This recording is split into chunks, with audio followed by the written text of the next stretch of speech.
morning, H4, and happy Friday. Here we are again for H4 in the morning. However, it's been quite a special week with our social emotional theme. So many scholars have participated in activities, those self-portraits, your scavenger hunt activities and your letters and your pictures. We love seeing all the work you're doing and thinking work you're doing and time spent talking to your teachers and your friends about your emotions and this time away from school. So for today, obviously, we have to have a social emotional themed show with two very special guests. Please join us. Where are they? Where are they? Here they come. Oh, there they are. It's Miss Ritterbrand and Miss Whalen. Hi, guys. Hello. Hi. They are so excited for all that you guys have been working on this week. They're so excited to be here. I'm going to kick us off for the show with a special edition of Scholar of the Week. Teachers really thought about scholars and some of those positive character traits that they've been showing during this time. And so I want to get to Scholars of the Week, but just a little hint. To some of the things that teachers said about these scholars. Here are just some of the words they used to describe them: supportive, kind, helpful, positive, respectful, responsible, that they have grit, they've shown perseverance, and that they're so very thoughtful. We are so impressed and so happy and so grateful to have all of you scholars in our school community. And so we're so happy and excited to see who the Scholars of the Week will be for this week. Here we go.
Great job, scholars. Love hearing about all of you and all that you are doing for yourself and for your classmates during this time.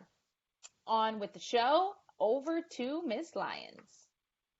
All right. As always, we are going to go through our trivia from last week. And unfortunately, for our teacher edition, we had no winners. Womp womp. I know that you guys know It was a tough one, Miss Lyons. It was tough.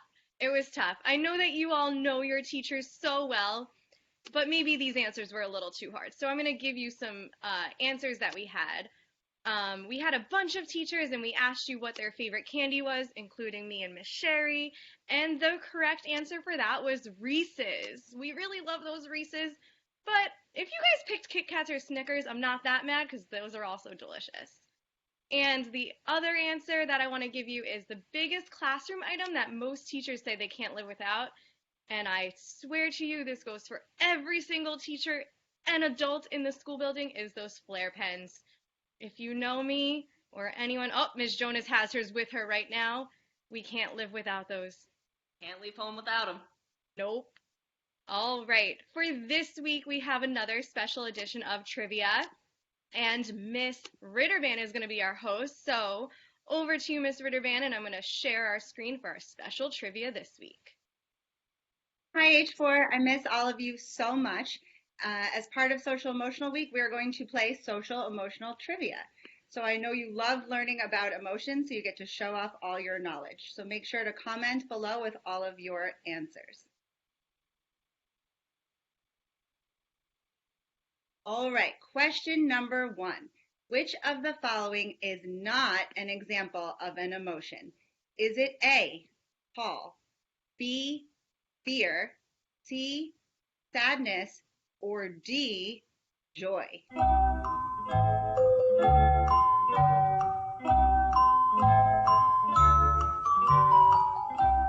Question number 2. What is a good question to ask your friends or family? A, who were you kind to today? B, did anything challenge you today? C, what is the funniest thing that happened today? D, how would you rate your day on a scale of 1 to 10? Or E, all of the above?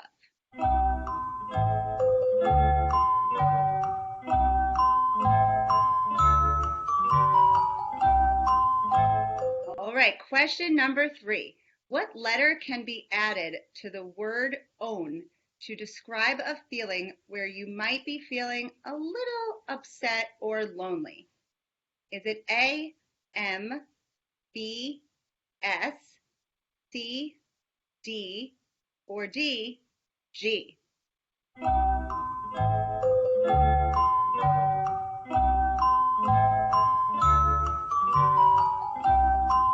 Question number 4. What letter can be added to the word lad to mean a feeling where you are delighted and pleased? Is it A, letter M, B, the letter G, C, the letter E, or D, the letter C?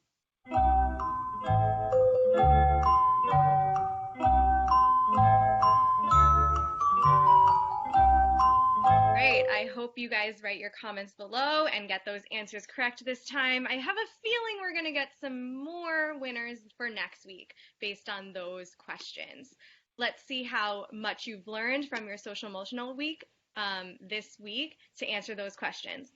But we also have another game that I'm going to turn over to Miss Whalen to present to us that also has to do with Social Emotional Learning Week. Okay, so this week we have a special edition of the game called How Big Is My Problem? With contestants Miss Jonas and Miss Sherry. So let's see how they do. Miss Whalen, can you tell us what this game is going to be about? So when we play this game, Miss Sherry and Miss Jonas are going to be presented with different situations, and they're going to have to figure out how big is their problem. So is it a small problem, like no biggie, they can handle it themselves? Is it a medium problem? Maybe they need another adult to help them, or a big, huge problem, like a big emergency. So they're going to have to correctly figure out how big is the problem. All right, Miss Whalen, I'm ready. Okay. Ready over here too. Okay, so this first question goes to Miss Jonas. Pretend you spilled coffee on your pants on your way to work. How big is the problem? Man alive, if that happened to me, what am I supposed to do? My pants are going to be wet. I'm going to smell like coffee all day.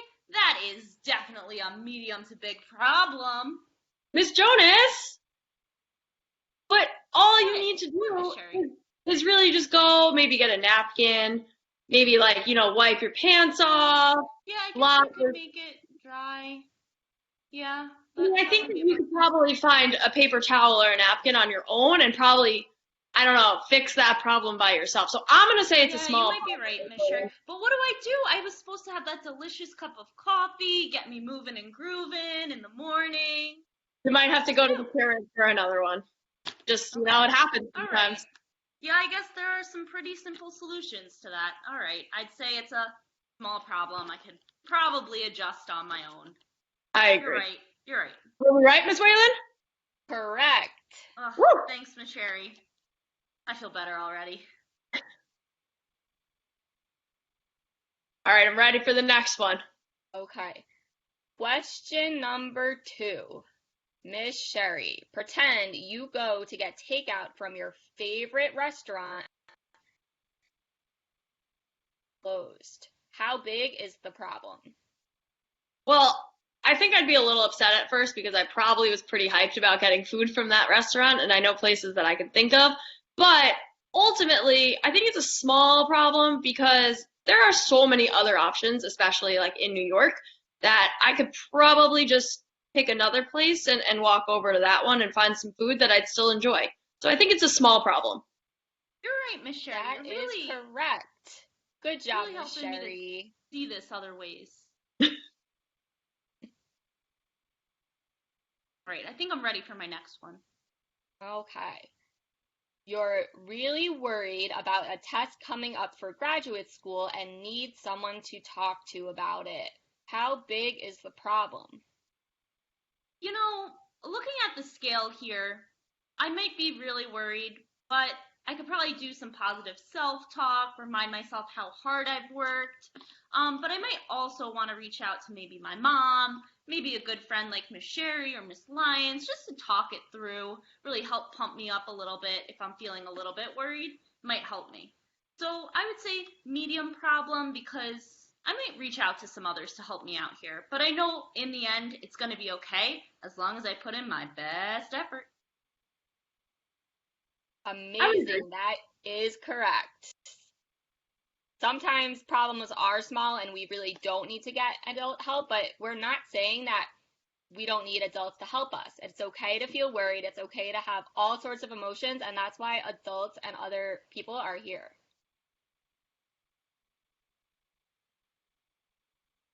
Okay. Last one. Miss Sherry. Oh, pick me. Miss Sherry, you see a lion come running into the school building. How big is the problem? I mean, assuming that the lion is also pretty big, I would say pretty big as a problem. I think I would have to probably find an adult immediately to tell them what's going on and have them help me solve it. I would say that is correct. Get an adult right away if you see a lion in H4. I hope that never happens, Ms. Whalen. That would be pretty scary. I know. Well, thank you, Miss Whalen, for that super fun game, and great job, Miss Jonas and Miss Sherry. I loved that you both supported each other during that game. Great teamwork. And I know that looks really fun for all of our scholars, so don't worry. You're going to get a chance to show off your knowledge of small problems, medium problems, and big problems with a Kahoot quiz during Fun Friday. Ooh. I love Kahoot. That's so exciting. I'm really excited to finish this week strong with our social emotional and continue it maybe in the next few weeks to come. As always, we're going to end our session here, our H4 in the morning, with some book recommendations. And you know how we are. We like to stick to our routines here. We are going to continue the trend of social emotional learning week by giving you some book recommendations that will help you to express yourself and deal with those emotions. So the first book is a level I book, but anyone can read it. It's called The Thing Lou Couldn't Do. It's a fun story about a girl who loves adventure, but when she encounters an adventure that she has never done before, she doesn't want to even try. So read this story if you want to see how Lou, or if she, faces the challenge. The second book is a level M book called Zach Hangs in There. Have you ever done something super tricky? What helped you to achieve your goal in this tricky obstacle? Read this book to see what helped Zach achieve his goal. The third book I have for you is a level R book, and it's called The Survival Guide for Making and Being Friends. If you cherish your friendships, then this is the book for you. This book will help you to improve your relationship with others. Has some fun tips and tricks in there too. And the last book I have for you is a level D book. It's called You Can Do It. It's about an alligator who is excited for a big race, but he's not sure if he's fast enough. But luckily, a pep talk from a friend may be just what he needs. So I hope you guys get into these books. Encourage you to read them all, even if they're not your level, all on getepic.com, and see how you can relate to these characters and their emotions that they have to deal with. Thanks, Miss Lyons. Thanks, Miss Whalen and Ritterband, for coming on our show today. What a great show. Everyone have a happy Friday and a great weekend. Love and miss you all. Bye. Bye, see you soon. Bye, guys.